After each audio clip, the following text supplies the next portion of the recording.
있죠. 사람의 일이 곧 모든 일이다. 모든 이 세상에서 우리는 다 사람 일입니다.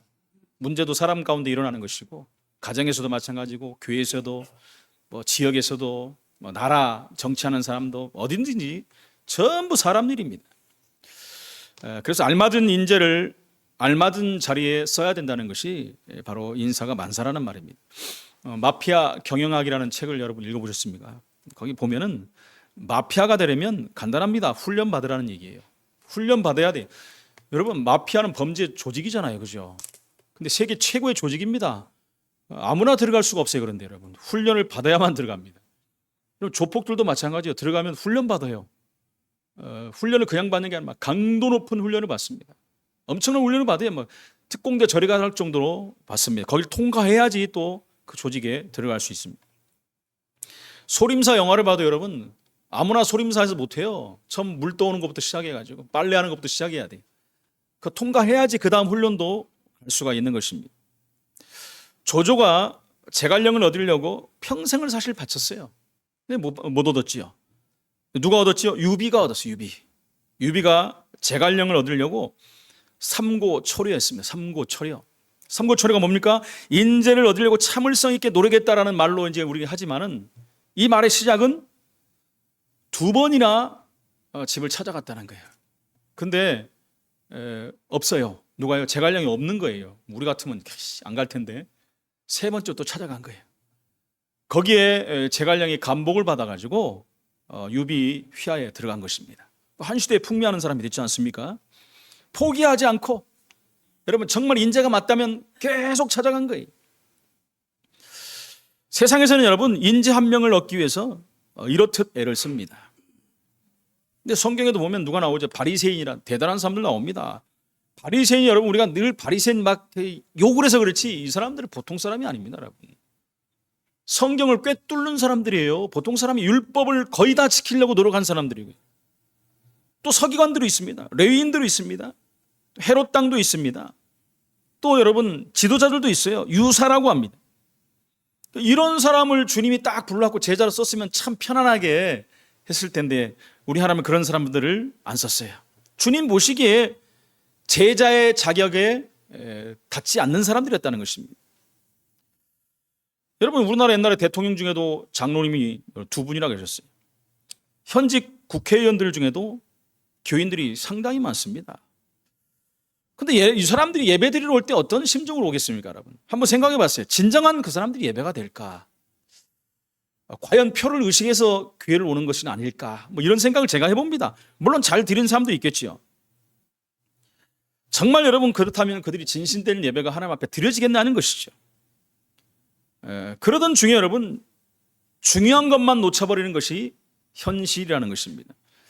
금요 예배 때도 말씀, 한 사람만 있어도 바뀝니다, 여러분. 한 사람만 있어도.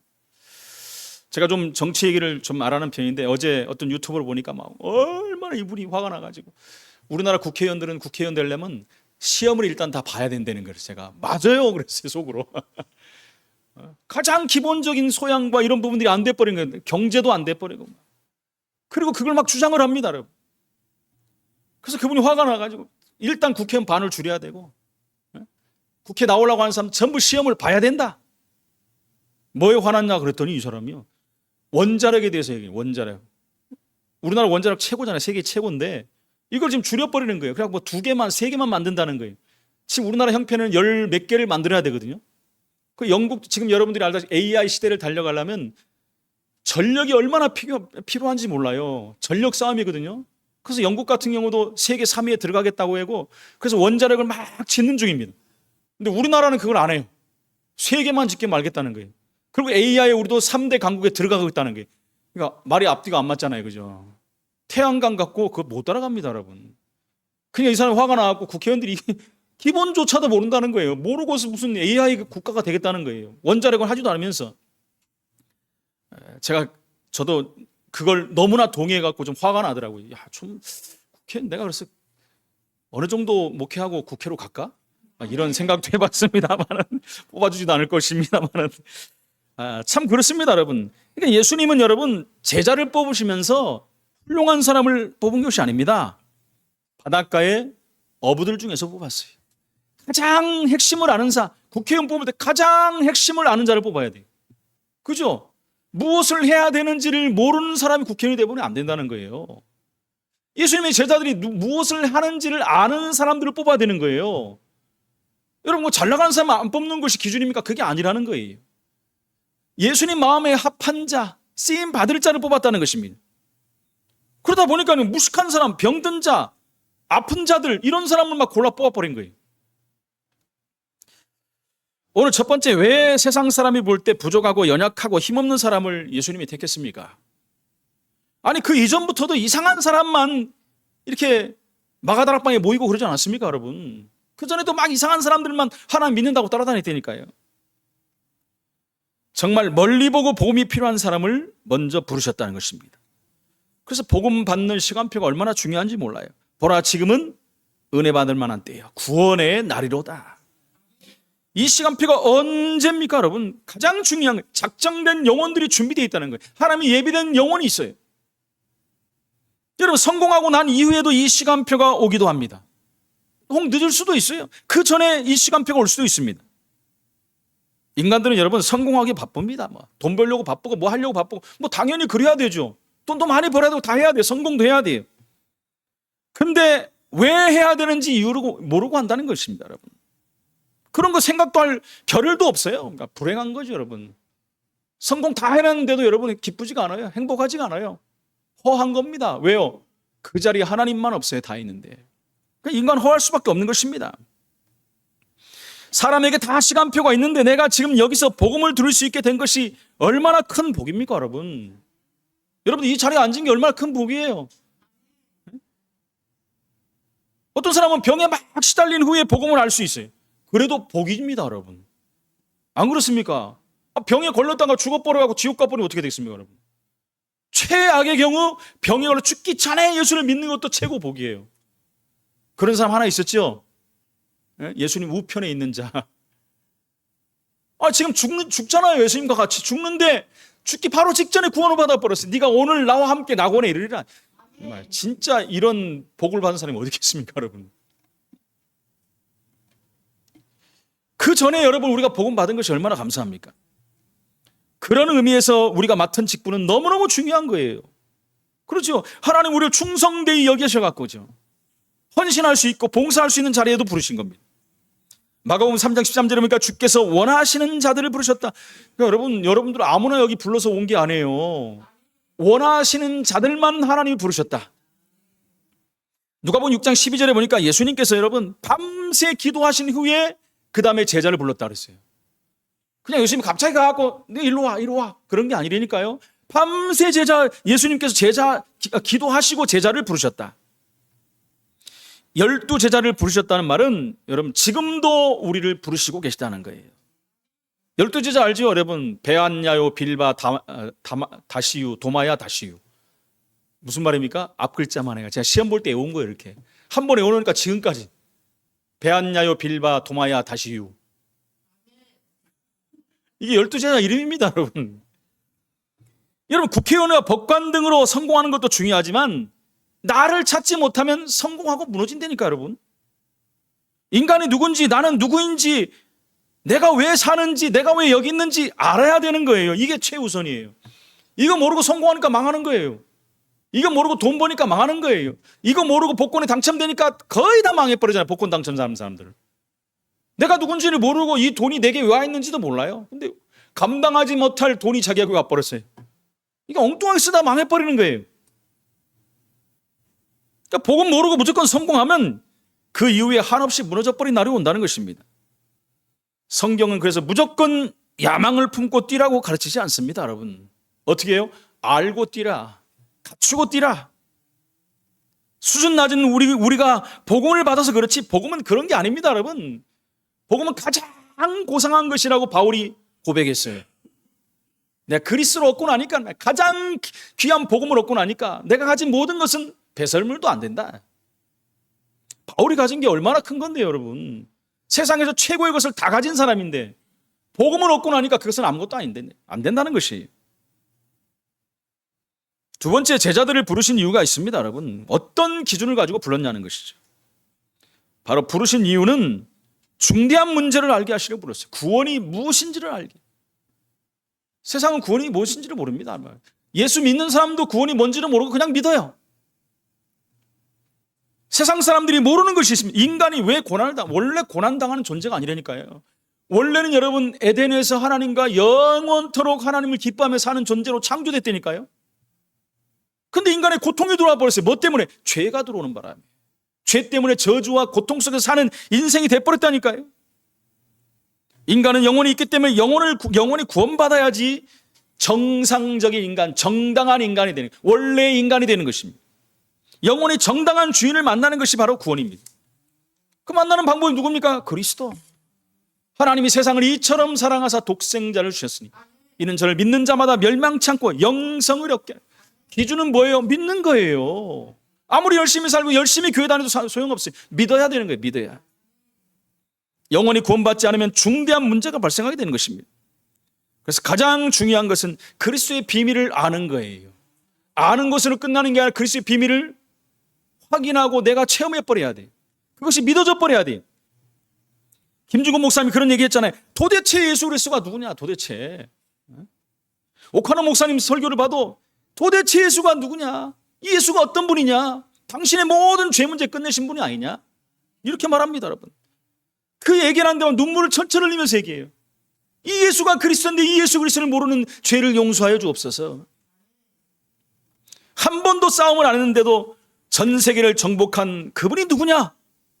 책 한 권 쓴 적이 없는데 그에 관한 책이 전 세계를 덮었다. 도대체 그 이름이 누구냐는 거예요. BC와 AD의 기준, 그가 누구냐는 거예요. 여러분들은 이 그리스도를 알고 계시지 않습니까? 얼마나 감사해요. 이건 모르고 세상 거 다 안들 무슨 소용이 있습니까? 무슨 가치가 있습니까? 일생을 사는 동안 끝나버리는데, 일생으로 끝나는 게 우리 영생을 가는 사람들인데, 당장이라도 내일 우리 하나님이 우리를 부르신다면 우리는 하나님 앞에 당당히 설 수 있습니까? 내 자신에게 물어봐야 돼요. 아니라면 다시 하나님 앞에 엎드려야 되는 것입니다. 우리 주님은 병든 자를 고치시려고 우리를 불렀어요. 제자를 불렀어요.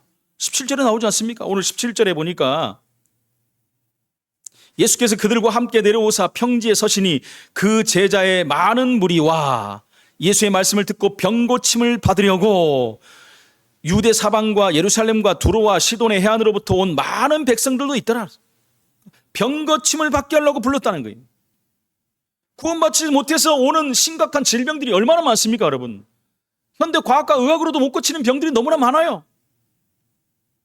18절에 보니까 귀신에게 고난받는 자들을 고치시려고 불렀다. 더러운 귀신에게 고난을 받는 자들도 고침을 받은지라 라고 18절에 말씀하고 있습니다. 그것 때문에 불렀다는 거예요. 저와 여러분을 부르신 것도 이 땅에 멀리 갈 것도 없습니다. 7지역 24만 영혼을 보면 이 속에 고통당하고 몸부림치는 사람 얼마나 많은지 몰라요. 병에 걸려서 고통당하고 귀신에게 속아서 무너지고 어두운 길을 가고 있는 사람들이 얼마나 많은지 모릅니다. 그것 때문에 저와 여러분들을 부르시고 우리 한 길 가는 교회를 이곳에 세우신 줄로 믿습니다. 오늘 세 번째, 그래서 우리는 몇 가지 체험해야 돼요. 이상한 거 막 신비주의적인 거 말고 그리스도의 능력을 체험해야 됩니다. 할렐루야. 정말 예수께서 그리스도로 오셨구나. 이 복음이 필요한 이유를 여러분들이 체험해야 된다는 것입니다. 내 인생과 내 문제, 복잡한 인간관계, 부부 갈등, 도대체 이해 못할 일들이 얼마나 지금 많이 일어납니까, 여러분? 사람이 사람을 죽이고 부부간에 그 어마어마한 그 칼부림이 일어나고 자녀와 부모 간의 일들이 일어나고 말도 안 되는 일들이 더 많이 일어나고 있는 시대입니다, 여러분. 이것을 그냥 보면 안 됩니다, 여러분. 죄송합니다. 이 처죽일 놈 그러거든요. 말이 안 되는 짓을 하는 사람을 그렇게 말하잖아요. 근데 여러분, 복음의 눈으로 쳐다봐야 돼요. 제가 가끔 말씀드리지 않습니까? 여러분, 피의자지만 사실 피해자예요. 자신은 어떻게 할 수 없는 그 극한 상황까지 몰려버리니까 극한 상황을 연출해버린 거예요. 그런다고 죄가 없냐? 죄가 있는 자예요. 그래서 빨리 복음을 들어야 된다는 것입니다. 이걸 몰아버리면 무너지는 것입니다. 예수님의 부활, 이것을 체험해야 돼요. 부활하신 그리스도의 성령으로 우리 함께 하신다는 사실이 체험돼야 돼요. 기도할 이유입니다. 그러죠. 어떻게 체험합니까? 성령 충만 받으면 돼요. 성령 충만 받으면 권능 받고 증인이 되리라. 예수 믿으면 하나님의 성령 우리와 함께 하신다 그랬어요. 내가 네 속에 너와 함께 영원토록 있겠다고 말씀했어요. 이것이 안 되면 여러분 진짜 세상 현장에 가보세요. 그런 사람들이 얼마나 많은지 모릅니다. 영적 문제가 이해가 돼야 돼요. 왜 저 사람들이 이런 문제로 고통과 어려움을 당하고 있는가? 그게 이해가 돼야 된다는 것입니다. 그래서 믿는 자에게 성령으로 함께 하시겠다고 약속하셨어요. 예수 그리스도의 이름은 어마어마한 이름입니다. 우리가 전도해야 될 이름이에요. 제자 사역의 이유입니다. 우리가 직분을 맡은 이유가 되는 거예요. 병든 자, 문제 있는 자, 예수 이름으로 여러분 시간을 정해놓고 계속 기도해 보세요. 계속 예수 이름 불러보세요. 하나님이 어떻게 하시는가? 하나님의 자녀된 그 축복을 여러분 확인하고 체험하고 누려보십시오. 현장에서 확인하시라니까요. 이 사실이 정말 우리 후대들에게 증거돼야 돼요. 우리 후대들이 이걸 확인하고 우리 후대들이 이 체험을 해야 된다는 것입니다. 여러분 시간이 가고 우리 후대 때는 더 힘든 날들이 올 것입니다. 여러분 인간성이 완전히 무너진 시대가 돼버렸어요. 나만 아는 시대가 됐다니까요. 남을 이해 못하고 수용하지 못하고 이런 완전 다 나 위에 남은 전부 적이 된 그런 시대를 살고 있다는 것입니다. 정말 살벌한 시대를 살고 있죠. 우리 후대들이 거기서 살아야 되는데 어떻게 할 겁니까 여러분? 이기는 자로 살아야 돼요. 이기는 정도가 아니라 살리는 자로 살아야 된다는 것입니다. 그래서 오늘 네 번째, 하나님께 끝까지 쓰임받은 사도들이 오늘 나옵니다. 오늘 이름이 다 나왔잖아요. 역사가 에우세비우스는 그의 책 교회사에서 제자들의 죽은 순교 내용을 이렇게 기록해 놨어요. 12사도는 12살뿐만 아니라 다른 이제 예수님의 제자들도 다 그렇게 당했다는 거예요. 야고보는 처음으로 우리가 만난 순교자 야고보는, 여기 나오는 야고보는 세베대의 아들 야고보입니다. 세베대의 아들. 그 야고보의 순교는 그 스데반이 죽은 이후에 10년이 채 지나지 않고 일어난 일입니다. 우리가 아는 헤롯 아그리파가 유대 총독으로 임명되자마자 유대인들에게 환심을 얻을 목적으로 그리스도인들에 대해서 엄청난 박해와 핍박을 가했습니다. 그랬을 때 여기 나오는 야고보가 돌에 맞아 죽었다는 것입니다. 빌립이 나오죠. 그는 채찍에 맞았습니다. 감옥에 갇힌 후에 AD 54년에 십자가에서 처형됐어요. 십자가형을 받았다는 것입니다. 십자가형은 최고 악한 죄인들에게 가해지는 형벌이에요. 마태가 나옵니다. 파티아와 에디오피아에서 사역을 했어요. 그리고 에디오피아에서 박해를 당했습니다. AD 60년에 나다바라는 곳에서 민을창으로 살해됐어요. 민을창이 뭔지 압니까 여러분? 민을창. 막대 끝에 이렇게 창이 달린 거예요. 근데 그 창 거기에 뭐가 달렸냐면 곡괭이가 달리고 도끼가 달린 거예요. 거기에 찍혀서 죽은 거예요. 세상으로 보면 굉장히 비참한 살해를 당한 것입니다. 작은 야고보가 나옵니다. 94세가 됐는데 유대인들에게 구타를 당하고 돌에 맞아서 뇌가 손상돼서 죽었다는 거예요. 여러분 94세인데 무슨 잘못이 있겠습니까? 그럼 무슨 말입니까? 그때도 복음을 전했다는 거예요. 마띠아가 나옵니다. 여러분 마띠아 알죠? 가룟 유다 대신에 제자의 그 수에 들어간 사람입니다. 그는 예루살렘에서 돌팔매질을 당했고 그리고 후에 참수형을 당했어요. 참수형은 뭐죠? 목이 잘라서 죽었다는 거예요. 안드레가 나옵니다. 안드레는 많은 아시아 국가들 중에서 복음을 전했습니다. 에데사에서 붙들려 십자가에서 역시 처형됐어요. 근데 그냥 십자가에 처형된 게 아니라 땅에서 십자가의 두 끝을 수직으로 못 박아서 죽었어요. 비참하게 죽은 거지. 마가복음 기록에는 마가는 알렉산드리아 사람들에 의해서 그들의 우상인 세라피스를 기르는 종교 의식에 끌려가 가지고 순교를 당한 거예요. 제물로 당한 거겠죠. 몸이 찢기면서 생을 마감했다고 기록되어 있습니다. 예수님의 제자 중에 수제자 베드로, 예수님을 배반했던, 살기 위해서 도망갔던 베드로가 성령의 역사를 체험하고 완전히 바뀌어버렸잖아요. 그는 여러분 머리가 땅으로 다리가 위를 향하는 자세로 거꾸로 십자가에 못 박혀 죽었어요. 주님과 같은 자세로 죽을 만큼 자신이 고귀하지 못하는 생각으로 그렇게 요청을 했다고 합니다. 나는 예수님과 똑같은 방법으로 죽을 자격도 없다. 나를 거꾸로 못 박아 죽여라.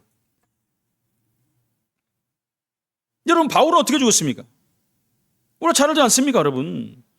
로마 병사들에 의해서 바울은 마을 밖 사형 집행장으로 끌려갔어요. 그리고 그곳에서 바울은 마지막 기도를 하고 칼에 목이 베어서 순교를 했습니다. 한번 말씀드렸지요. 일설에 의하면 목이 떨어질 때 3번을 튀겼다는 거예요. 튀길 때마다 예수, 예수, 예수 그랬다는 거예요. 그 속에는 예수만 찬 거예요. 예수가 가득 찬 거예요. 유다가 나옵니다. 다데오라고 하죠. 그는 AD 72년에 에데사에서 역시 십자가형을 당했습니다. 바돌로메가 나옵니다. 바돌로메는 여러 나라에서 복음을 전파했습니다. 그는 오랫동안 잔인하게 폭행을 당했어요. 그리고 포악한 우상 숭배자들에 의해서 역시 십자가형을 받고 죽었습니다. 도마 알지요? 도마는 파티아와 인도에서 복음을 전했습니다. 일설에 의하면 도마가 우리나라에도 복음을 전했다는 말도 나오죠. 이곳에서 이교도 제사장들을 경록했고 역시 창으로 몸이 관통되어서 죽었습니다. 누가가 나옵니다. 누가는 누가복음과 사도행전의 기록자죠. 그러면서 복음 전파자입니다. 그는 바울과 함께 많은 나라에서 선교했습니다. 그런데 그리스의 우상 숭배 제사장들에 의해서 올리브 나무에 목이 매달려 순교를 당했다고 합니다. 시몬이 나옵니다. 시몬의 다른 이름은 젤로입니다. 그는 아프리카에서 복음을 전파했고 영국에서도 선교를 했습니다. 그리고 AD 74년에 영국에서 역시 십자가 처형을 당했습니다. 요한 알죠, 여러분? 요한복음을 계시록을 기록했던 요한. 이 사랑받는 제자는 큰 야고보의 형제입니다. 에베소로부터 로마로 강제 송환 명령을 받았고 그것에서 기름이 끓는 기름솥에 던져졌어요. 근데 여러분, 기적이 일어났습니다. 하나님의 도우심으로 아무 해도 입지 않고 거기서 다시 나왔어요. 그러니까 이 사람들도 죽이지 못하고 결국 우리가 잘 알듯이 밤모섬으로 유배를 간 거예요. 귀향을 간 거죠. 요한은 그곳에서 요한계시록을 기록했습니다. 그리고 도미티안의 후계자인 데르바가 요한을 재송환한 것입니다. 사도들 중에서 유일하게 참혹한 죽음을 피한 사람이 바로 요한입니다. 참혹한 맛을, 제가 그 생각을 해서 별걸 다 생각해요. 기름에 튀겨질 때 그 맛을 봤는지, 뜨거운 맛을. 갑자기 생각이 나는데 제가 어제 삼겹살을 구다가 프라이팬 이게 여기 잡는 데는 저거잖아요. 플라스틱인데 그 끝에가 요만큼 쇠요. 그걸 모르는 거예요. 그걸 잡아버려서 이렇게. 여기 지금 익어가지고 얼마나 뜨거운지. 그럼 제가 이거 준비하는데, 야, 기름에 튀김 그거 얼마나 아프겠느냐. 그 생각을 한번 해본 거예요. 하나님이 그래서 제가 왜 이거 되었나 했더니 이거 한번 경험해 보라고. 순교자들이 얼마나 힘들었겠나. 보니까 아침에 물집도 잡혔어요. 익어버렸어요. 삼겹살이 익듯이. 그래서 지금 하나도 안 아픕니다. 지금. 그렇습니다. 예수님의 제자들이 이렇게 한 명 빼놓고 전부 순교를 당했다는 것입니다. 바나바 나왔죠. 바나바는 사이프러스 출신입니다. 유대인 자손이에요. 그는 AD 73년경에 순교당한 것으로 추정이 됩니다. 이와 같이 계속되는 박해와 끔찍한 처형에도 불구하고 교회는, 여러분, 그렇게 되면 한 명만 죽어도 교회가 사람들이 안 올 텐데 교회는 날로 성장을 했어요. 사도들과 사도 직분을 수행했던 형제들의 가르침 안에 교회들이 깊이 뿌리를 내리기 시작한 것입니다. 그 위에 성도들의, 여러분, 피가 풍성한 자양분이 됐다는 것입니다. 이런 그 끔찍한 십자가의 처형을 당한 것은 성령의 능력으로, 주님의 능력으로만 할 수 있는 거예요. 그전에 제가 말씀드렸지 않습니까? 그 엄청난 순교를 어떻게 당합니까, 여러분? 우리는 할 수 없어요. 하나님이 순교 당할 수 있는 힘도 주시는 거예요. 순교 당할 때도 여러분, 하나님이 고통을 안 주실 것 같아요. 그죠? 스데반이 돌에 맞았을 때도 여러분, 고통당하는 모습을 안 보였다고 그랬지 않습니까? 얼굴이 환했다고 그랬어요. 오히려 그들의 죄를 용서해달라고 기도하다가 하나님께 올라갔습니다. 주님의 능력으로 어떤 일을 할 수 있는지를 보여주는 그런 순교였죠. 순교를 최고의 응답이라고 하지 않습니까, 여러분? 내가 죽어 주님의 뜻을 이룰 수 있다면, 하늘의 미랄이 땅에 떨어짐에 풍성한 열매가 맺힐 수 있다면 순교하겠다라고 순교자들이 다 그렇게 얘기했어요. 그들이 무엇 때문에 이렇게 했습니까?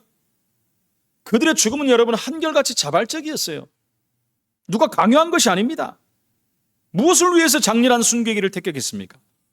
무엇 때문에 배척과 핍박을 감수했고 무엇 때문에 그 죽음, 비참한 죽음을 감수했냔 말입니다. 그 답은 간단합니다, 여러분. 예수가 그리스도이기 때문에 그래요. 이 하나 증거를 하기 위해 그들은 하나뿐인 목숨도 하나님 앞에 내놓은 거예요. 아니, 바쳤던 것입니다. 여러분. 십자가형을 당했던 안드레아가 고통스러운 죽음 앞에서 바쳤던 기도가 나옵니다. 여러분.